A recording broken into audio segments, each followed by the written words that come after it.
and welcome back to the Argyle Finance Leadership Forum.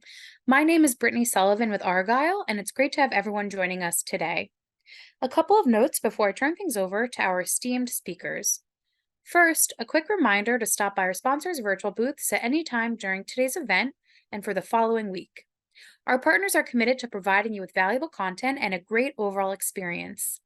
At any time during today's event, you can visit the virtual booths from the main agenda page, which includes complimentary materials, information, and meet and greet opportunities. To ask questions throughout the session, simply type into the Q&A chat, and we will address your questions at the end of the session. Now, without further delay, I would like to introduce our speakers. Josh Gersh, Senior Industry Principal at Workiva, Mark Mellon, Industry Principal at Workiva, and Nipa Pandya, Solutions Engineer at Workiva. We're excited to have Josh, Mark, and Nipa with us for a fireside chat titled The Flywheel Effect of Unified ESG, Audit and Risk, and Financial Reporting. Welcome, and over to you.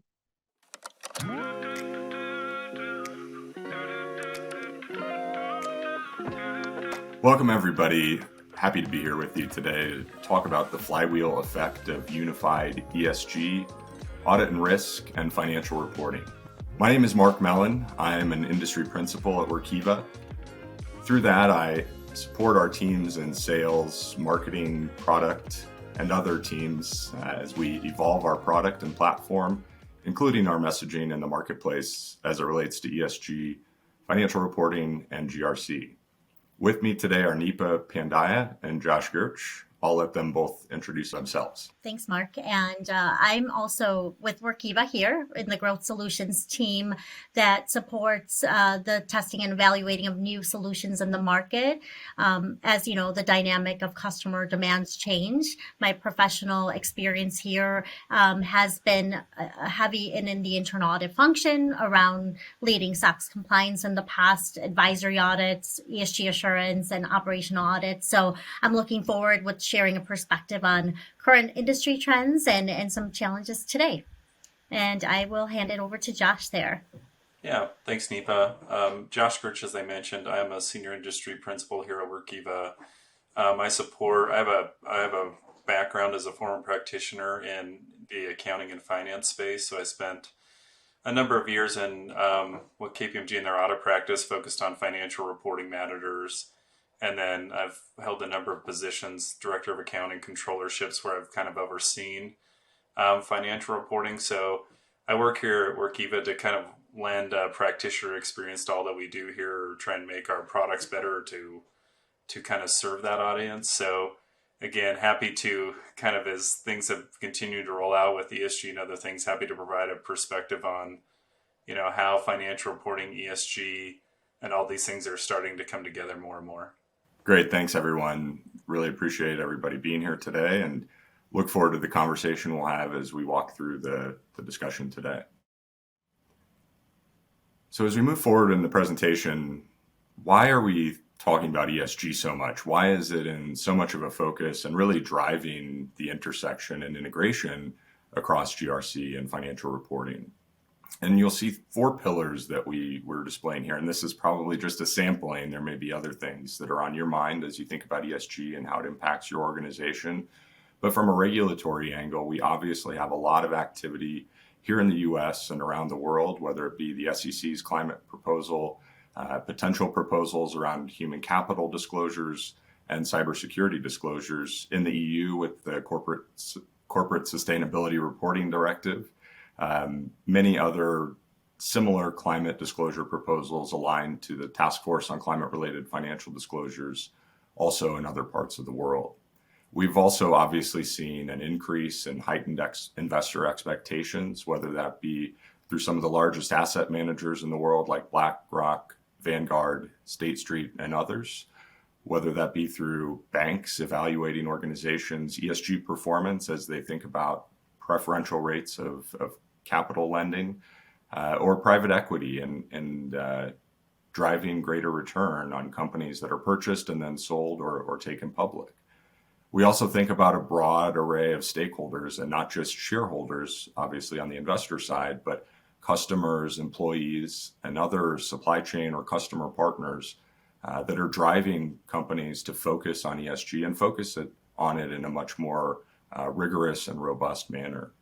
And I think finally, it's worth mentioning just the continued competition among corporates and corporates within an industry or corporates across industries, just sort of racing to be best in class, whether that be around their net zero commitments, around their diversity, equity, inclusion, and belonging commitments. We see a lot of that competition driving that increased focus around ESG and the attention to making ESG much more integrated within the business. So some additional kind of timeline view on what's driving that intersection when we think about especially sustainability or ESG reporting, as well as financial reporting.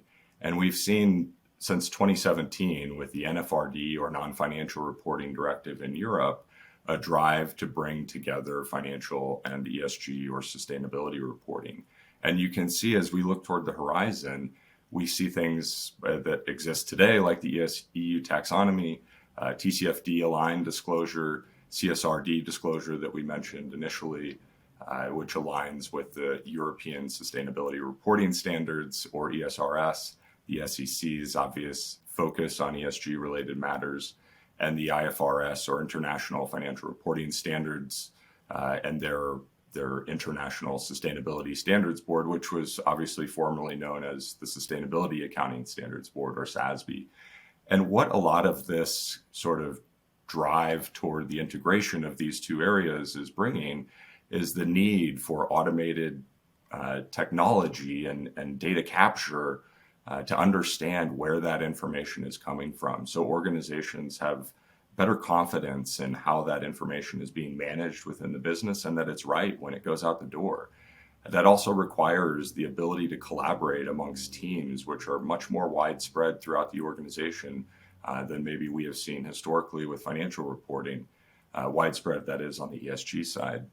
Similarly, you're starting to see these teams being assembled within organizations to help and stand up controls and processes to enable assurance, whether that's initially internal assurance or external assurance, which many companies have already obtained, even if that may be on a smaller scope of their ESG disclosures.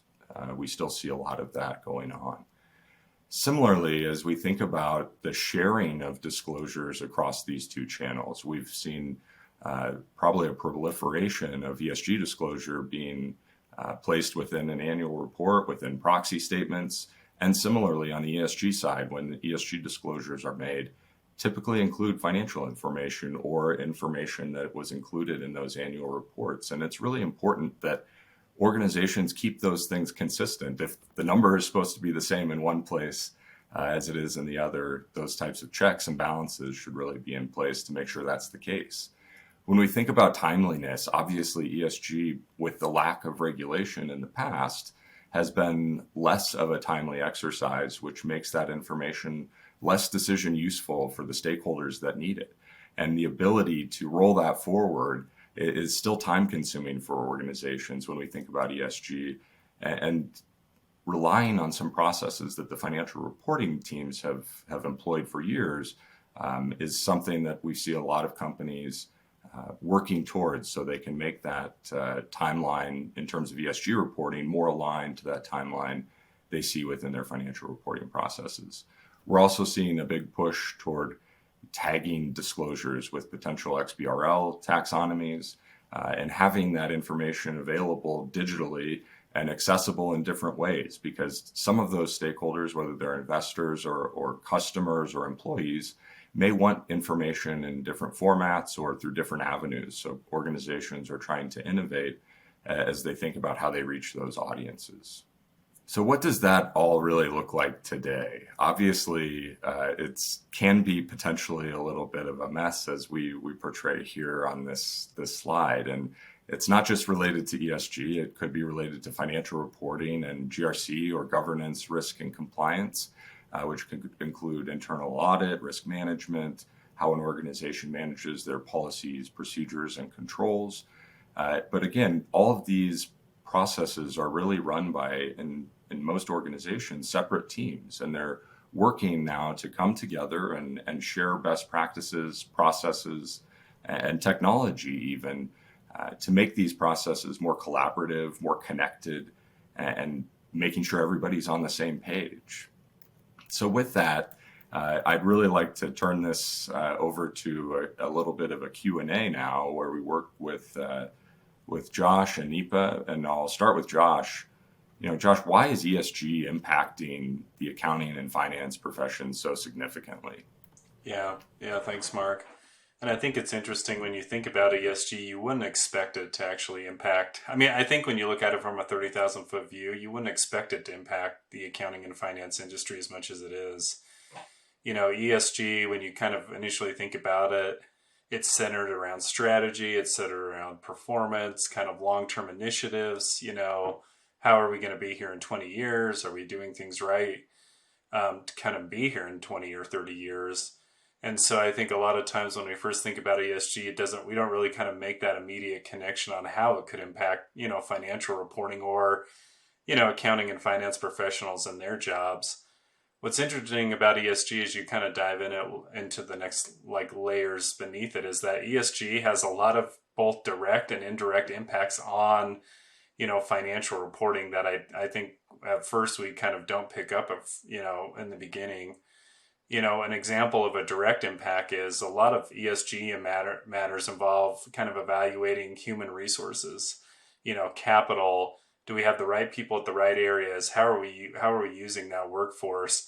And honestly, how do we how do we pay for them? Like, what's their compensation? How do we recognize and measure that? Is that through stock options? Is that through, salaries? How do we incentivize it so that we're getting the best out of our folks? And so, just that example alone, there's a lot of disclosures in financial reporting around compensation, around the measurement of it, how to recognize it, and how to kind of properly discuss it in, both your financial reporting, your proxy, and all your other kind of investor related, reporting statements I have. So that's kind of an example of how there is a direct impact between ESG, factors and financial reporting.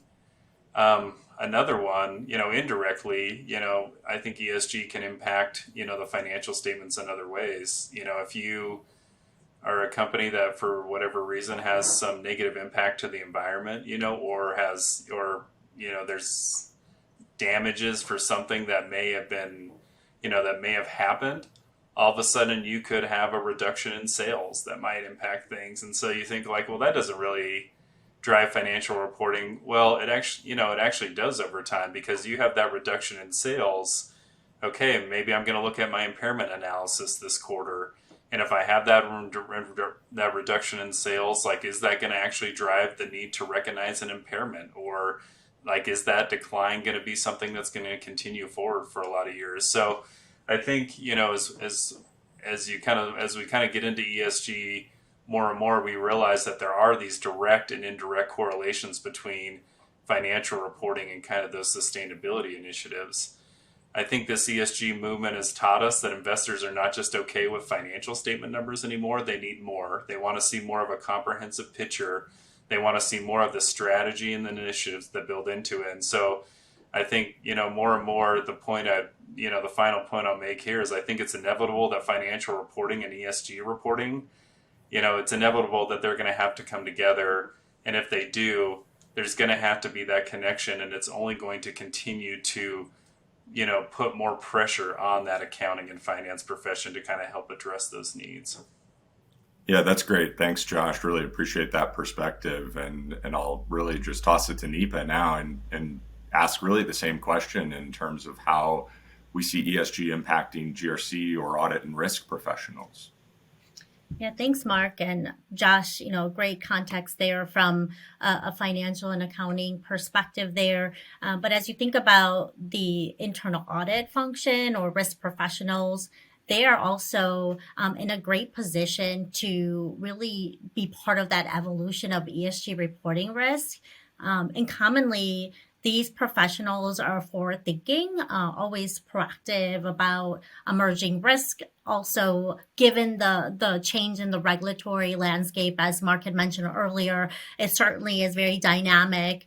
And a lot of these organizations have risk or audit functions structured differently. But a common ask that you see today from the audit committee specifically is that investor grade quality data that's being published, and having assurance over that data as like a step one. So, for example, certainly the estimation that comes to calculate that metric, the actual alignment to the frameworks, but further, more so thinking about the interrelation to all the other public disclosures that are being issued and ensuring that consistency as we're hearing more and more of that, connection. But important to that is that, yes, the data quality, having that assured, as a priority is top of mind for a lot of auditors, and definitely impacting that in terms of their scope. But you can also look at it from that advisory lens of it too. So a common perspective in reviewing those metrics and providing a level of assurance there is also providing a perspective on how to build that control environment. But even thinking about it from a broader landscape on roles, responsibilities, or key processes that have been established in the financial reporting side, to really bring a best practice perspective there. But, certainly those risks are also intertwined, like you said, with the strategy and such. So bringing that lens of how can these risks can actually be bestly integrated into that ERM process is another advisory hat that internal auditors or risk professionals can play a role. So certainly impacting a lot of that. But another example here, Mark, is kind of thinking about also your audit plan for the year and how you're typically bringing in those emerging risks, but intertwining some of these risks across those audit programs as well. So as you think about those ESG topics and you take employee safety for example here, not only maybe you're considering that regulatory alignment and considerations there, but maybe some of those ESG considerations on top of that as you're thinking about broader context of making value add partnerships across the organization. So, as you think about this function, it really is playing a lot of different hats. And these are just a couple examples of how, certainly an audit professional can play a role here and how it's impacted today. No, I think that's great. Thanks so much, Nipa. It's obvious, I think, at this point that the intersection of these three areas is really just going to continue to increase and require a lot more collaboration and connectivity between these teams. So it's great to hear those examples. Josh, I'm going to go back to you now. When we think about how we would staff these different initiatives, whether it's connectivity between ESG and controls or audit and risk, or connectivity between financial reporting and ESG, how do we find the people? How do we find the right people? And what are we seeing from teams in the marketplace when we're talking to our customers? Yeah. And I think, I'm kind of here representing the accounting and finance professional side, or just, people putting together the financial reporting, the backbone to some of that. And I think we've joked about this in the past, Mark, but I think this is what is so frustrating. If you're sitting in an accounting and finance professional chair and having to look at ESG, is when it first came out, I think people thought like, oh, ESG, we'll put together sustainability teams. They'll run it. We'll just kind of make sure the numbers match and like everything, and we'll be good to go. We'll just support them a little bit, but they'll kind of run independent processes, independent reports, and we'll be good from there. And I think as this has continued to evolve, and given the demand that investors are saying, and the degree of confidence they want in those numbers, and that it all ties together, I think there's been a shift. Like, I think there is a place for these sustainability teams, but more and more, I think the backbone of this is going to fall on the accounting and finance, professionals to support this. And the reason for that point of view is like, I'm not aware of any other profession that has the infrastructure to support what ESG is asking for. When you look at ESG, there are kind of some key areas that I think only those types of professionals can, provide the needed support for. One is reporting. I think ESG or sustainability teams can cover the reporting aspects, but I will say that accounting and finance professionals have been in that reporting space a long time. They understand how to build processes. They understand how to build cadence around that. They understand how to get reports out in different types of structures that either regulatory agencies or internal folks can understand and make decisions and interpret that data. And I think they're going to be highly leveraged in kind of building that connections to kind of keep everybody in the loop. I think in the accounting, like there's so much information that goes into ESG. Part of it's financial, part of it's non-financial, part of it's qualitative, part of it's quantitative. Really, accountants are kind of in the backbone. They've kind of built those systems to house data, to be able to manage data flow. And I think they're going to be called on again to kind of figure that out for ESG. Where do we get all this data? It's not all in the ERP system. There's a lot of systems we're going to have to leverage. How do we bring all that together? I think they're the most seasoned professionals at the moment that know how to do that, because they've had to do it before for financial reporting. ESG is going to have frameworks, and there's not an accountant out there that doesn't know how to deal with some kind of framework. Whether you're looking at, the audit and risk side, you've got COSO frameworks and other things, or accounting has US GAAP, it has IFRS frameworks. So although the frameworks will be different, it's familiar territory that they'll be able to kind of look at it, understand it, and interpret it. And then I think the ultimate kicker here that makes me think that ultimately it's just going to fall in this profession is that investors are going to require a degree of assurance on this, which means that someone is going to have to review it and provide and going to have to opine on it as to, that there's a high degree of confidence in that information being put out there to the public. And, sustainability does not have that backbone of auditors, advisory firms that can do that. And so ultimately, I think that's going to kind of push it that way. The challenge, I will say, with relying or putting that pressure more and more on those accounting and finance professionals is that there's a real shortage of resources in that space at the moment. We are experiencing a time where enrollment is down in the industry. A lot of the expertise is retiring. And so we have this movement from investors where they're kind of pushing more and more and they want all these things. And you have this movement in accounting where less and less people want to do it. So there's going to have to be some kind of meeting of the minds there. I'm not sure what that is. And to some point, maybe technology, I think technology will play a role in that. I think about like designing well-oiled processes will have to like come into fame. We're going to have to be really efficient at how we do this if we're going to do it right. But there's going to have to be some other levelers to pull because we just can't push it on that industry. I don't think we have the backbone, or not the backbone, but the resourcing for it. But all roads in my mind are kind of leading that way, honestly. So I think there's some challenges with it, but that's where I think it's ultimately heading.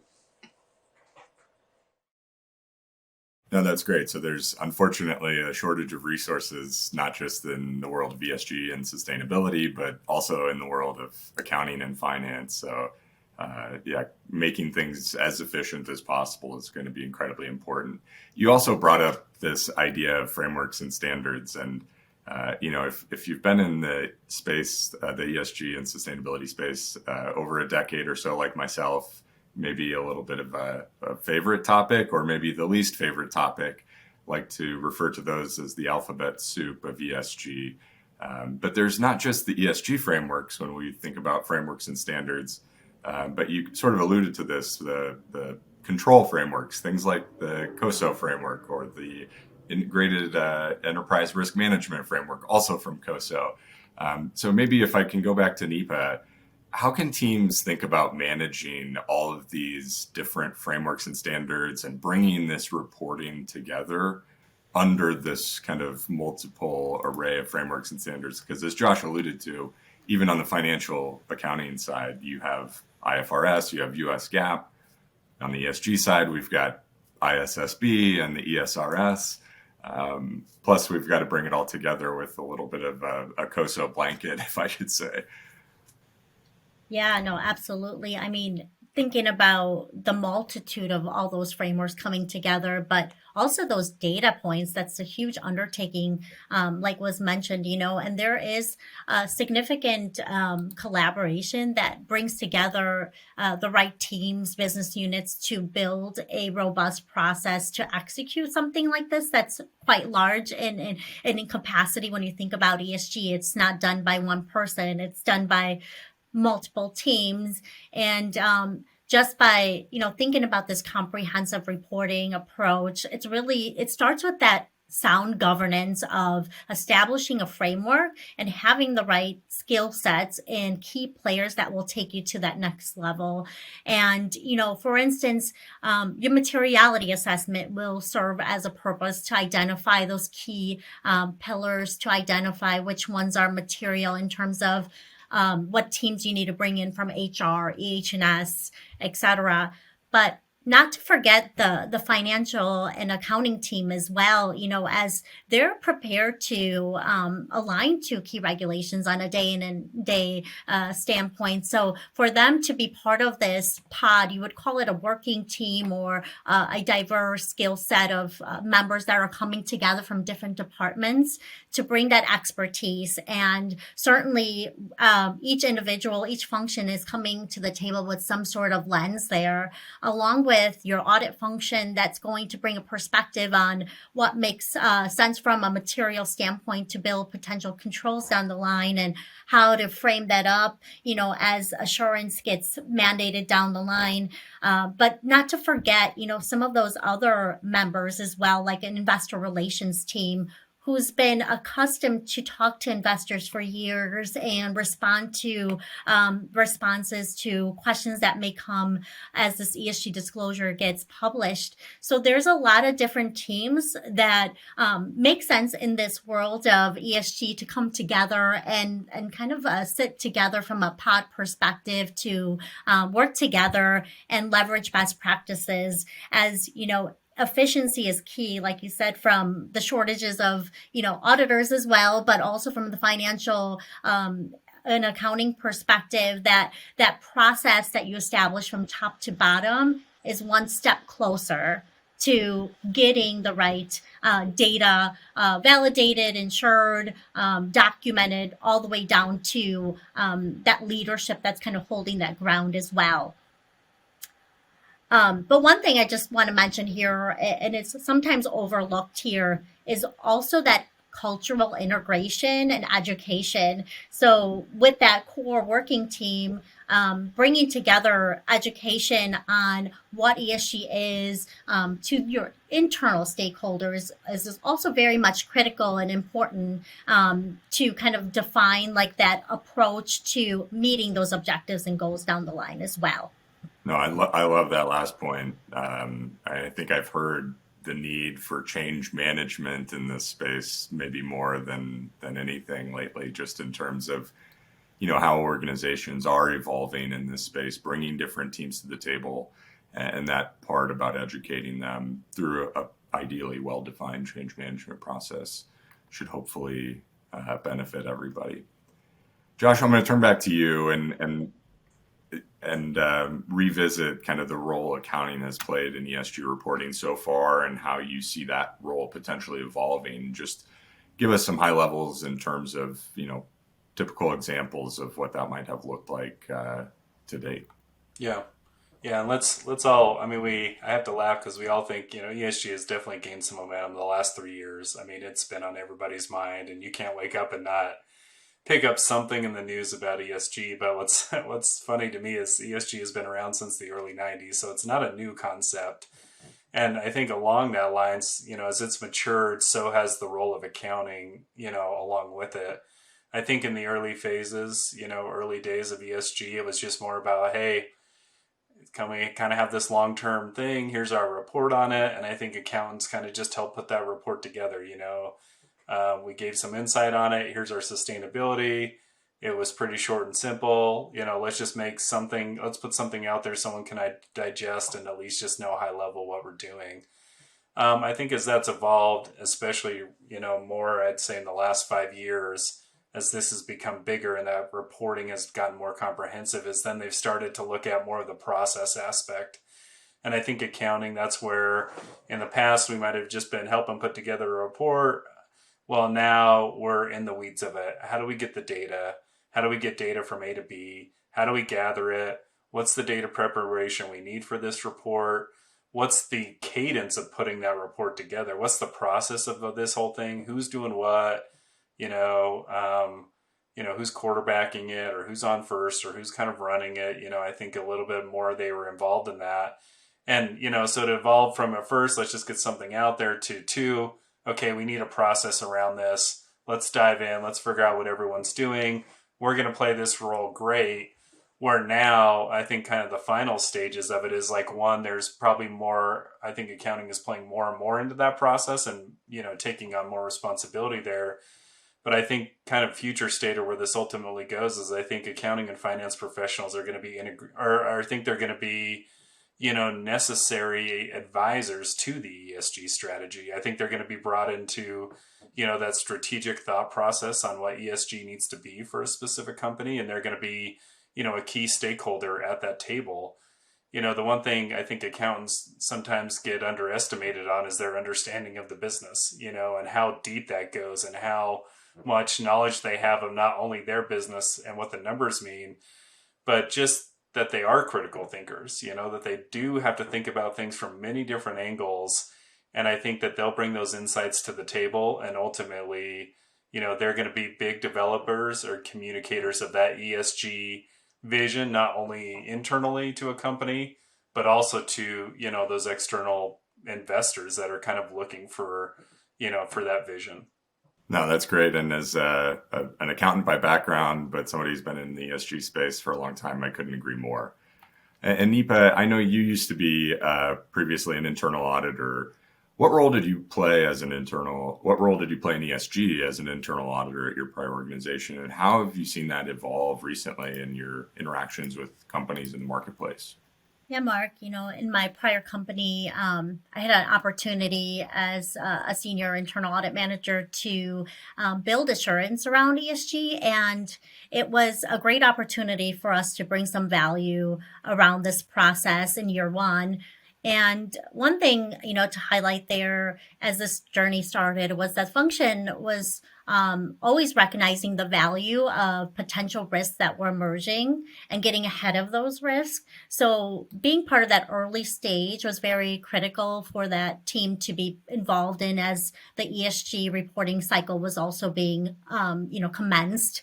And with that, being said, that required a lot of partnership with the ESG core team in terms of communication, in terms of also some of the reporting metrics and mechanisms of reporting against those frameworks and how it was evolving. And as we previously mentioned, it was important to bring in a lot of those individuals that have core skill sets, like Josh had kind of alluded to as well on the financial reporting side. As this regulatory landscape was also evolving, that financial reporting team was so critical in that mix to be a joint partnership as we were figuring this out, together as a team. And our utmost priority initially definitely was the quality of that data, ensuring that data was complete and accurate prior to the release of that ESG report. But it was equally also important for us to think about future state at the same time, knowing that this was so new, that alignment on those key themes that we identified in year one really allowed us to be a partnership to evolve into the ESG team's core strategy for year 2 and year 3 on potentially helping them be a soundboard for guidance on governance controls or building a control environment, policies, procedures, and also accountability when it comes down to all those stakeholders that we mentioned that could be a player into this process. So as this journey kind of evolved here, we also kind of learned to kind of be lockstep in terms of coordination with the external audit team as well, and ensuring like where are we at in our process in ESG? Do you see significant gaps from where the regulatory and, landscape looks like? And that was important for us to also communicate where that risk was lying there to make some strategic changes if necessary.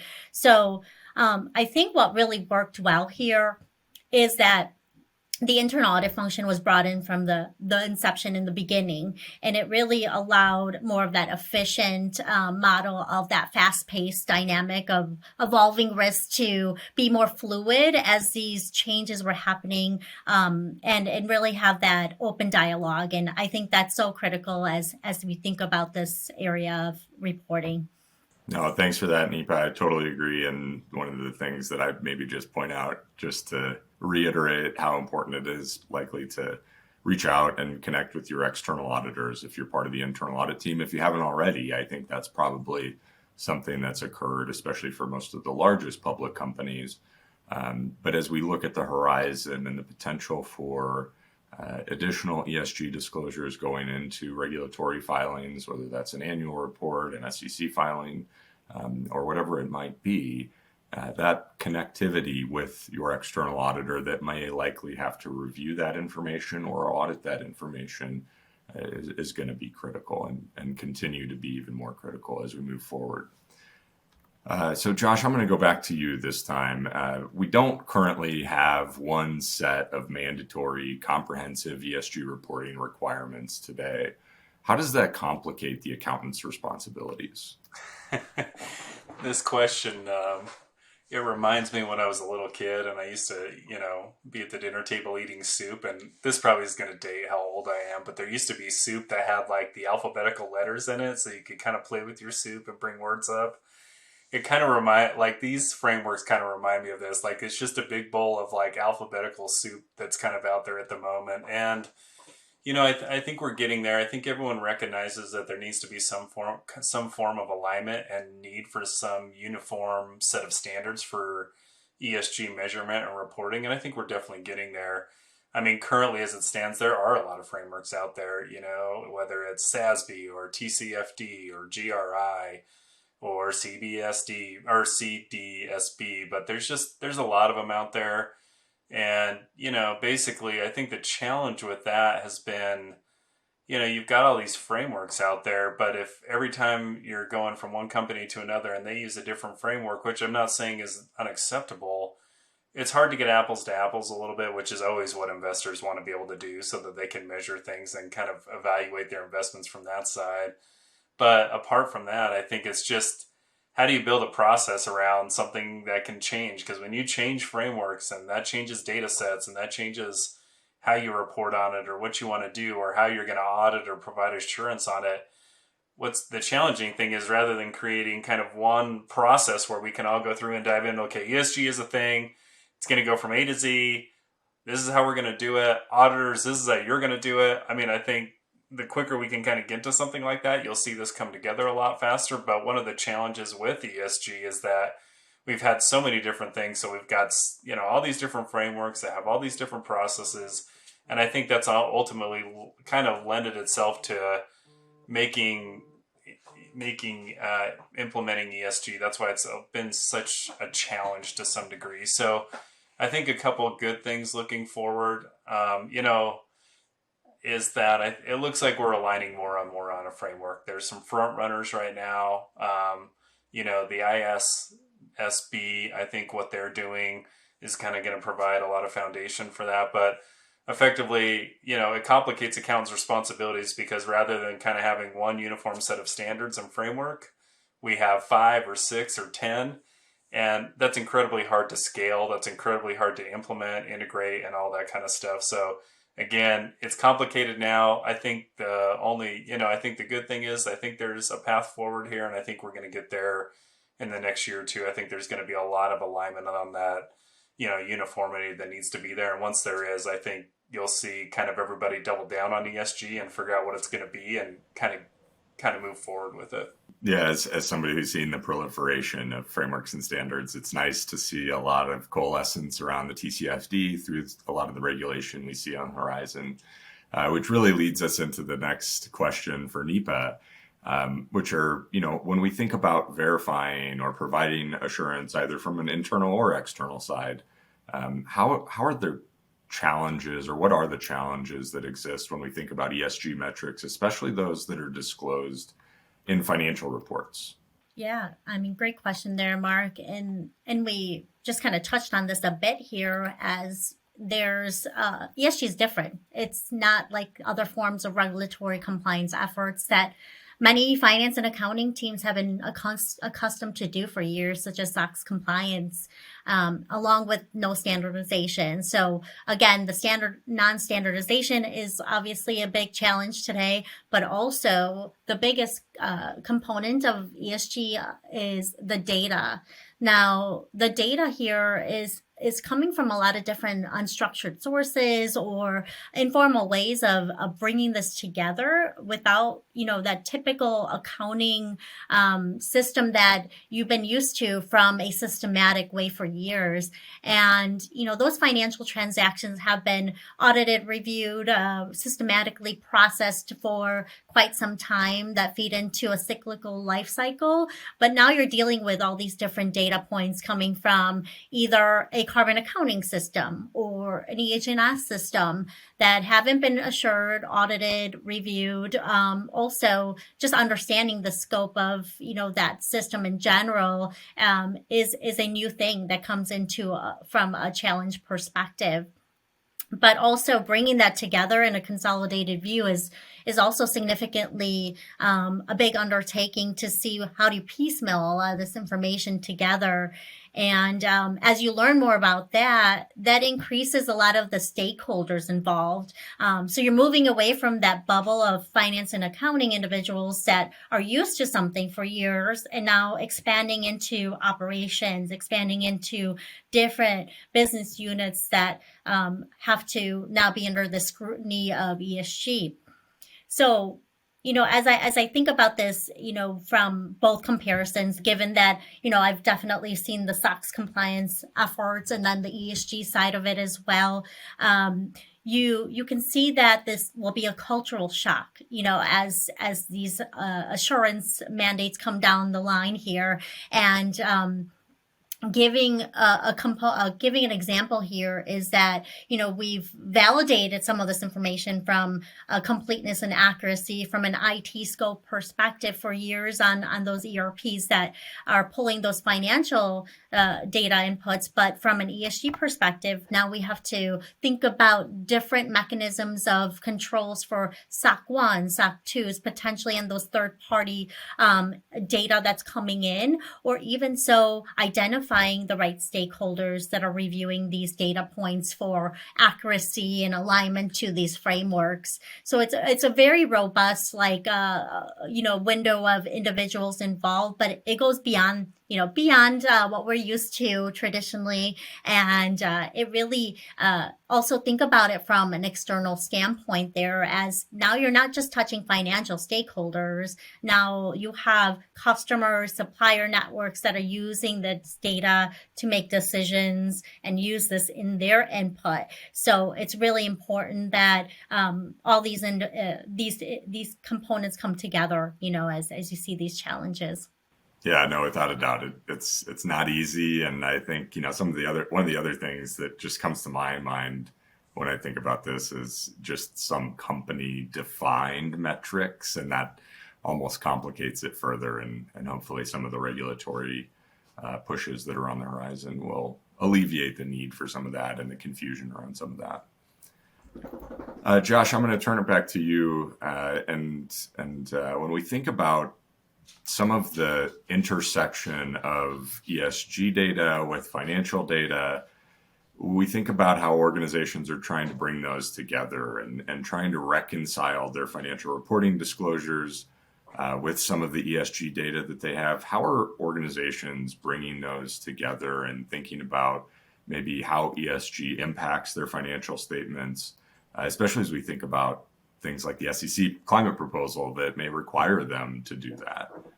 Yeah, I think kind of three main things come to mind. And one is that there's got to be that consistency of quantitative information between ESG and financial reporting. And, an example of that I allude back to would be, human capital or like our people resources. We're going to have to talk about compensation and things in both of those. And so there's got to be a one-for-one tie-in of, those numbers, those quantitative numbers that we're talking about. And I think that's pretty well understood. I don't think people would challenge that, or that people couldn't reconcile that kind of one for one in both ESG and financial reporting. From there, I think it gets a little bit more complex. I think the second thing I would call out is like disclosures are going to have to be more and more aligned. Like you cannot, when you speak to the market and you speak to investors, inconsistency is not really allowed, or it's only going to get you in trouble. So anything you disclose in financial reporting would need to be tied to ESG. There would need to be consistency or reconciliations there. It kind of reminds me, we have this term in financial reporting called non-GAAP, where if you kind of speak outside the numbers, you kind of have to reconcile it back. And I do think that more and more there will have to be a reconciliation of disclosures, or if they're augmenting them further, there's kind of going to have to be that trail of, you stated something over here, you stated something further over here, does it all make sense? And, that takes a little bit of thought and effort to bring together. And I think you're going to see more and more of that. And I think generally people are aligned with that one as well. I don't know that it's hard. That one's a harder one, but I think people could understand the need of speaking to that. I'd say the final one, which I think is the most challenging that people aren't really thinking about, is most of the scrutiny around financial reporting comes in only 2 or 3 areas, and it's where people have to make judgments about things. Most of the numbers are the numbers. Like if I buy a truck and for my company, it costs X, I disclose that in my financials. But if I'm out there making an acquisition, or I have intangibles and goodwill and other things like that, there's a lot of assumptions and judgments that go into that number. And more regulators are requiring that those be disclosed, and there be some insight on how you came up with those numbers, and that you followed a good process, that it makes sense. And I think, a lot of the narrative around ESG and a lot of narrative around those assumptions are going to have to be intertwined. And so, again, if you did something and you had a negative, environmental impact, or any other of the S or Gs that are out there, how is that going to play into those assumptions? How does that tie to like what you're thinking about? And that's going to be the complicated piece. And I think that's going to be the piece where I think most people are going to be concerned, or there's going to be an opportunity for regulators to probe at that a little bit more. So people are going to have to kind of make that connection. But I kind of see, those 3 things as the way we're going to have to kind of reconcile.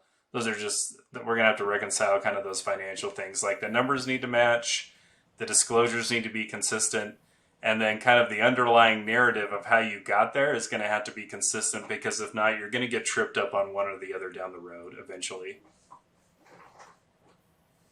Yeah, no, that's super helpful. And I think that last point, just in terms of the assumptions, is huge, because when we think back to some of the things we talked about in the beginning of this session, just in terms of the folks that have historically been involved in the ESG and sustainability reporting processes, haven't gone through those types of exercises before, and they're going to need the help of the financial reporting folks, as well as the audit and risk professionals, as they set about documenting some of those things. Nipa, I've got another question for you. When we think about kind of the linkage between risk management broadly within an organization and ESG, how do we think about those key linkages, and how they maybe drive value within the organization? Yeah, Mark, when you think about risk management today and the building blocks of what we call as enterprise risk management, there's a clear linkage with ESG. And, one takeaway here is that leverage what's not broken within the organization. And if there is a well-established structure in place, weave in those ESG reporting risk into that broader landscape and really synergize that strategy telling, but also prioritizing those material risk across the organization. So as we know today that are risk professionals, that typically, those material risk embed some of those regulation noted elements, such as the EPA or even so the SEC. So now what you're seeing here is also reporting risk around those goals that are being disclosed on that ESG report, such as your net zero target or diversity goals that are being issued. So it's important to leverage what you have as a critical step, and weave those in by also assigning key accountability. So for example, for ERM, commonly you'll have a risk owner. Similar to ESG, you could leverage that step in identifying accountability and meeting those goals, those targets, as you're prioritizing in the larger context on what methods to monitor and prioritize from like a risk mitigation standpoint. So integrating that across, the organization's framework is one step closer to be, first of all, efficient, and also mirror that from a top-down perspective. But the other important thing is that transparency and monitoring of those risks on a fluid basis that you're seeing also in that TCFD disclosure, and how those are being managed and monitored. So you have that communication protocol already established there, and having those regular periodic reviews of that ESG materiality assessment, along with maybe key analytics, key risk indicators that let you evolve in implementing potential effective next steps. That could be new resources that you may need to execute something more effectively, or just more so top-down alignment. So you have that already established from a board perspective, and you're also leveraging key standards that are also built in, such as COSO, ERM, and your internal control frameworks that can be a huge advantage here as you're also aligning those risks across the organization. So again, we all know here today that, ESG is not a one-time process. It's a fluid process, just like ERM, and more that's going to be, very much combined effort there, as you see the two kind of mirror together. Yeah, that's awesome. It really is a collaborative, kind of bidirectional process to involve those two teams and make sure they're both on the same page as they move forward.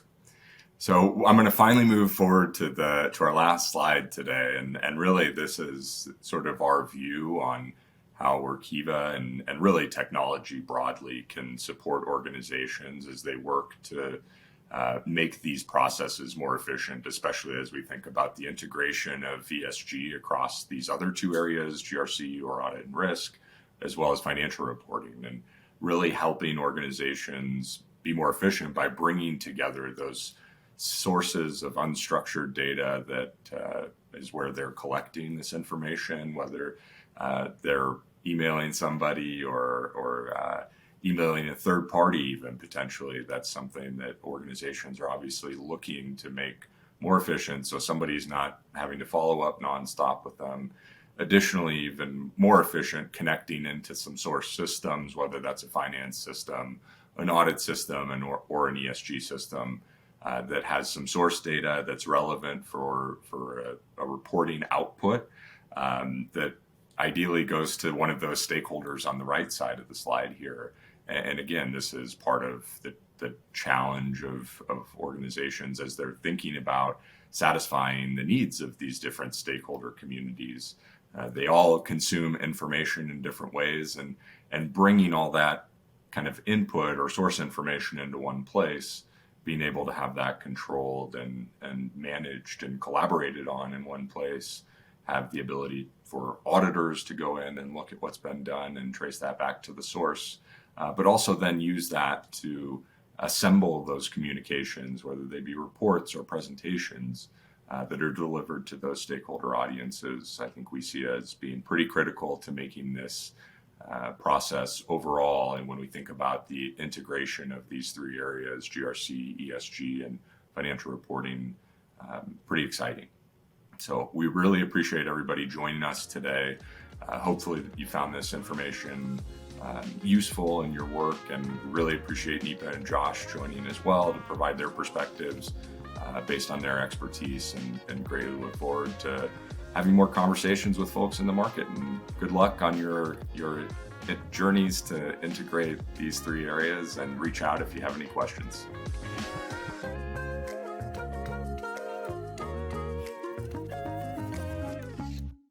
Thank you all so much for such an incredible fireside chat. I also want to thank everyone else for joining us today. This session, along with all of today's content, will be made available on demand following the event.